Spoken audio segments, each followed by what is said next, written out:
Assalamualaikum warahmatullahi wabarakatuh. Salam sehat dan semangat. Jangan lupa tersenyum sebelum memulai pembelajaran kimia. Jumpa kembali di Coret-Coret Budian. Kali ini kita akan membahas tentang perhitungan harga delta H reaksi berdasarkan data delta HF standar atau perubahan entalpi pembentukan standar. Cara perhitungan ini digunakan apabila di dalam soal terdapat beberapa harga delta HF standar, kemudian kalian diminta untuk mencari harga delta H reaksinya. Perhatikan, di sini ada reaksi di mana P, Q, R, dan S adalah koefisien, A, B, C, dan D adalah senyawa atau unsur. Ya. Ada PA ditambah QB, RC ditambah SD, berapa harga delta HR-nya atau delta H reaksinya. Secara umum dapat dituliskan dengan rumus delta H sama dengan delta HF hasil reaksi atau produk dikurangi delta HF pereaksi atau reaktan. Ya. Nah, karena di dalam hasil reaksi dan preaksi itu ada beberapa senyawa, maka harus kalian jabarkan, di mana di sini ada C dan D. C memiliki koefisien R, D memiliki koefisien S. Maka R koefisiennya dikali dengan harga delta HF C ditambah koefisiennya S dikali harga delta HF standarnya D dikurang P dikali harga delta HF A untuk reaksi ditambah Q dikali harga delta HF B. Ini adalah rumus secara umum. Baik, kita langsung contoh soal. Misalnya diketahui harga delta HF standar H2O liquid sebesar negatif 285,5 kJ per mol. Harga delta HF standar CO2 gas sebesar negatif 393,5 kJ per mol. Harga delta HF propana C3H8 sebesar negatif 103 kJ per mol. Yang pertama adalah hitunglah harga delta HC standar C3H8. Yang B, berapa kalori yang dilepaskan jika 11 gram C3H8 dibakar sempurna. Kita mulai yang A terlebih dahulu, yaitu menghitung C delta HC standar C3H8. Langkah pertama, kita harus membuat persamaan reaksi dari pembakaran standar, entalpi pembakaran standar C3H8. Maka kita tuliskan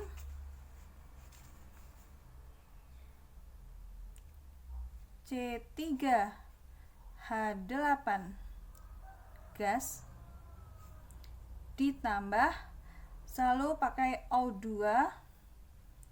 gas menjadi, karena dia sempurna berarti CO2 gas ditambah H2O liquid. Jangan lupa disetarakan terlebih dahulu. Karena di kiri 3 maka di sini kali 3, hanya 8 maka di sini kali 4. Jumlah O-nya 6 dan 4 berarti 10, berarti di sini 5. Ya, langkah pertama adalah membuat persamaan reaksi yang setara. Kemudian kita hitung delta H-nya. Ya. Ingat ya, karena standar berarti pembakarannya C3H8-nya harus satu koefisiennya. Ingat, delta HF hasil reaksi standar rumusnya dikurangi delta HF standar pereaksi.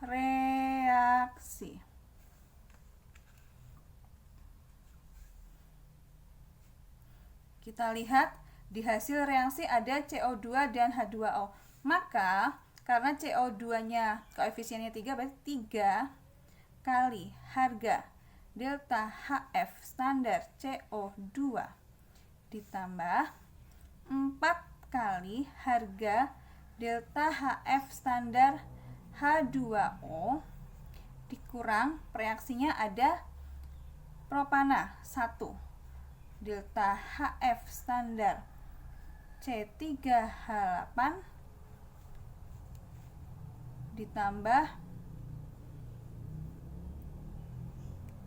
5 kali delta HFO2.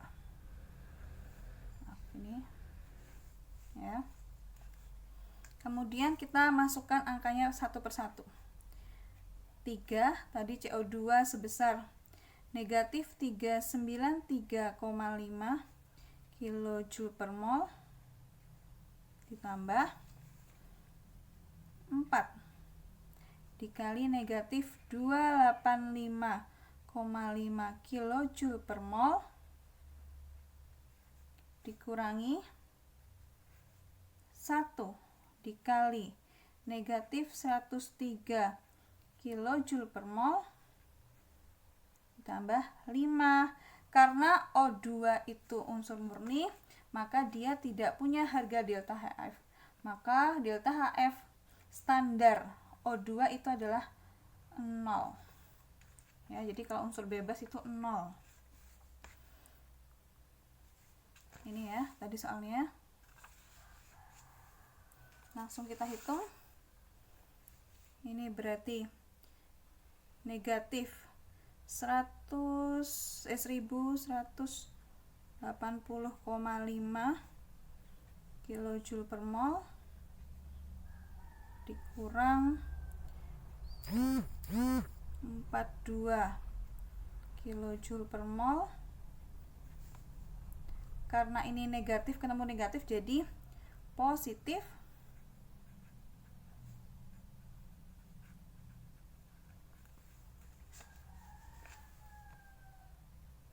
Didapatkan di sini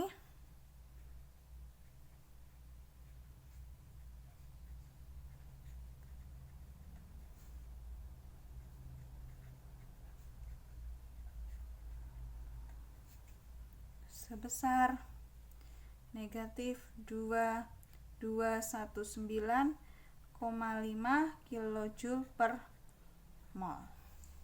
Ya. Ini untuk 1 mol.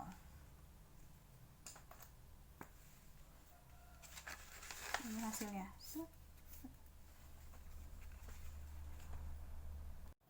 Untuk soal yang B, berapa kalori yang dilepaskan jika 11 gram C3H8 dibakar sempurna? Di sini sudah diketahui, tadi kita hitung harga delta HC standar C3H8 sebesar negatif 2219,5 kJ per mol. Kemudian langkah selanjutnya kita ingin mencari untuk 11 gram, berarti kita cari dulu MR C3H8. Berarti 3 kali ARC ditambah 8 kali ARH 3 kali 12 ditambah 8 kali 1 36 ditambah 8 ini sebesar 44. Ya, ini MR-nya. Kemudian kita cari mol. Mol rumusnya gram per mr. Tadi 11 gram ya. Per 44. Ini kalau disederhanakan jadi 1/4 mol. Nah, negatif 219,5 ini untuk 1 mol. Nah, kalau untuk 1/4 mol berapa? Nah, kita hitung. Harga delta H C3H8 untuk 1/4 mol. Kalau 1 sekian 1/4 berapa? Berarti kan tinggal dikalikan, berarti 1/4 kali delta HC standar karena 1, berarti 1/4 mol dikali negatif 219,5 kilojoule per mol. Molnya hilang. Ini sebesar negatif 554,875 kilojoule. Dapat kita simpulkan bahwa